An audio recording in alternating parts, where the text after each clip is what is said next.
all races, all shapes, all sizes, all colors. He could choose from them, and he says, "Okay, well, I'll take you on as my wife, but I'm gonna do me. I'm gonna exercise my options, all that stuff." No, that's characterless behavior.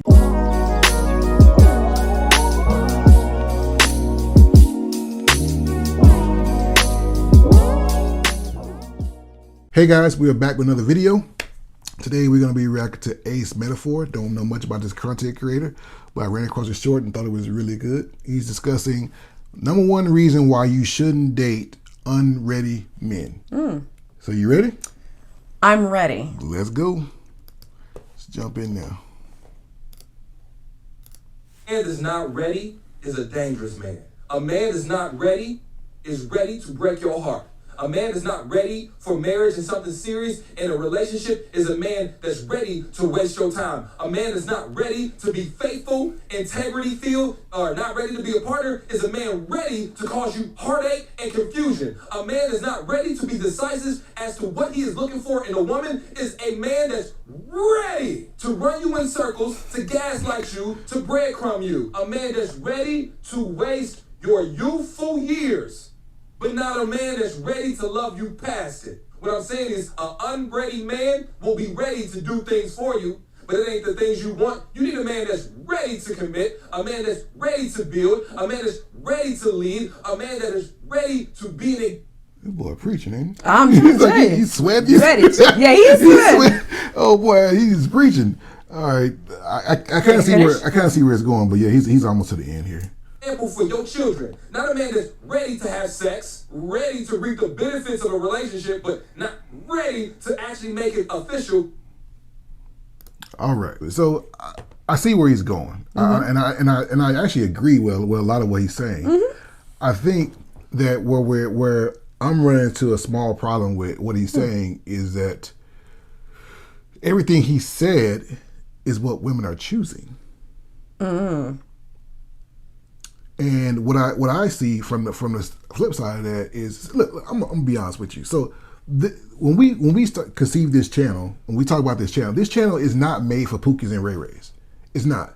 This channel excludes Pookie and Ray Ray behavior. What do I mean by that? I mean the dudes that's out here just sleeping with women, random, knocking them up, running away, walking away from them.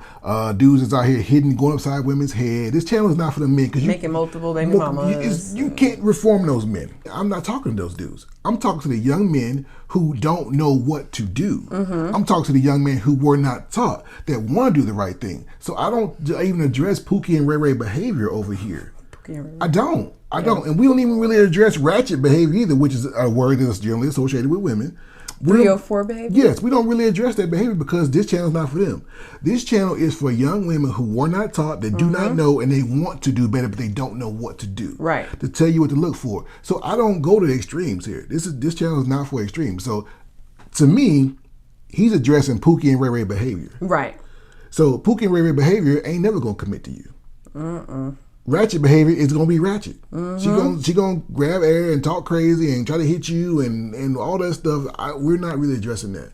But I do agree with what he's saying. Yeah. What'd you think?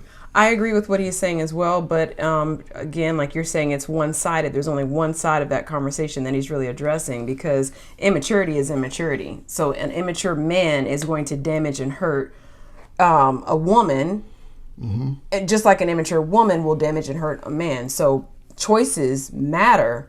It matters who you're looking for. It matters who you're vetting. It matters who you are observing. And you're not just observing them, but how they treat other people. You're observing their whole demeanor, their whole character that they're projecting out. So yeah, immaturity breeds ratchetness. It breeds the Pookie and Ray Ray. So if you are immature, and I'm talking about, you ain't got to just be in your teens and 20s. There are some immature 50s, 60s, 70-year-olds that never grew beyond. It knows no chronological that age, lustful, whatever, animalistic, whatever you want to call it, but they stayed at, it was arrested development, and they never grew past it. So yeah, I agree with what he's saying, but then my sisters do the same thing. Well, I think this is the problem. And I'm like, okay, he's a brother, we're black, let's talk about black people. Yeah. So the reason why he's having to address this and tell women don't date unready men is because they do. How do I know that our sisters predominantly make mistakes when it comes to choosing men? How do I know that? Well, I'm a stats guy. I'm a numbers guy. And I do know that darn near 75% of every black child born in this world will be born to a single mother-led home. I do know that statistic. So, if women control access to sex and men control access to marriage, men are not marrying at the rate they should be, or are they? See, this is what we don't talk about in the black community. This is what we don't talk about. Serial impregnators. I just went home back to my hometown, a very small town, and there are several people in that town, several ladies in that town that have babies with the same guy. Serial impregnators are a real thing. Yeah. Because I do know this statistic too, that 51% of black men are single and childless. I do know that. So over half of black men, marriageable black men in America, are single and childless. So who's making all these babies? Pookie and Ray Ray are making the babies. They're responsible for 20% of the men are responsible for 70 or 80% of the babies that are born out of wedlock, because our women are choosing badly. So it's easy to blame the men, say men doing this, men that, but women are choosing these men. Everything that man said, I know a woman who's chosen a guy just like that. Yes. I know it. And I know dudes personally that act dudes like that. Yeah. Exactly. Personally. Exactly. But they're the ones that are getting the play. And then we talked about cornball brothers. The cornball brothers are the ones that you need to be getting with, but you're giving your body and your youth to the Pookies and Ray Rays of the world. And then when you get married, you get Pookie and Ray Ray outcomes. So yes, when you don't date an unready man, but you need to be ready too, sis. Yeah, you need to be a ready woman. Yes, absolutely. That's the other side that's why we're talking about it, because the other side of that is, you have to look at the choices that you're making. And it's for one stupid word, swag. I hate that word. I hate that word. Because like you said, so the cornball brother's boring. He's nice. He's boring.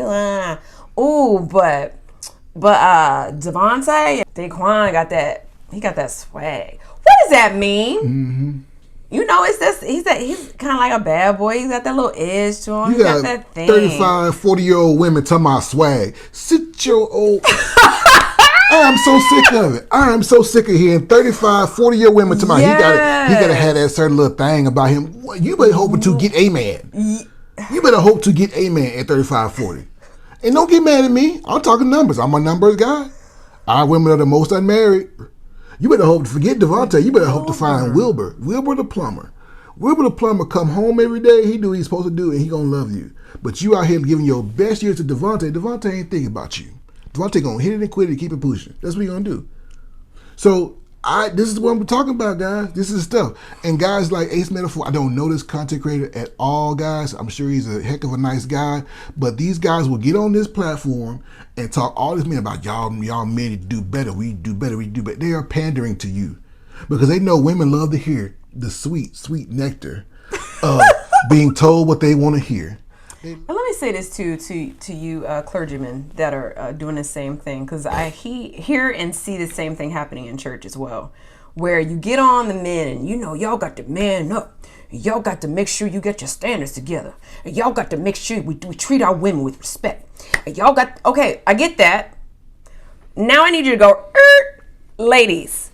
Now y'all got to make sure. They're gonna get them 1, 2 things, and they're gonna go to the next one. Y'all got to make sure that you.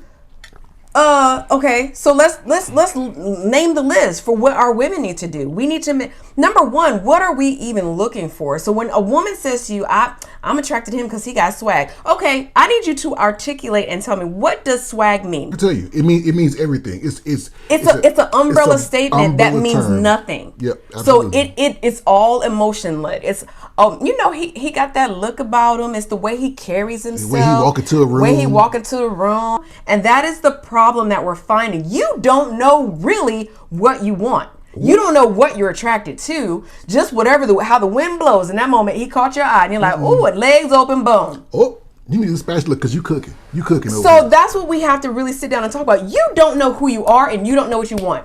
And then when you talk about you want to get married, well, he better have all kind of bank. He better have all kind of this. He better come like this, cause I know the Lord's gonna send him. Well, yeah, of course. I know God's gonna send him God's to me. a genie. He's a genie. God's gonna send him to me because I'm waiting on the Lord. Oh, really? You waiting on Jesus? Is if you're really waiting on Jesus and you're really doing the work with Jesus, you will deal with all those issues that you keep ignoring and that he keeps knocking at the door of your heart and you ain't dealing with. So are you really waiting on Jesus? Or are you just using the Lord as a scapegoat? Because you ain't trying to do no work to heal. Mm-hmm. And the same thing for my brothers out there.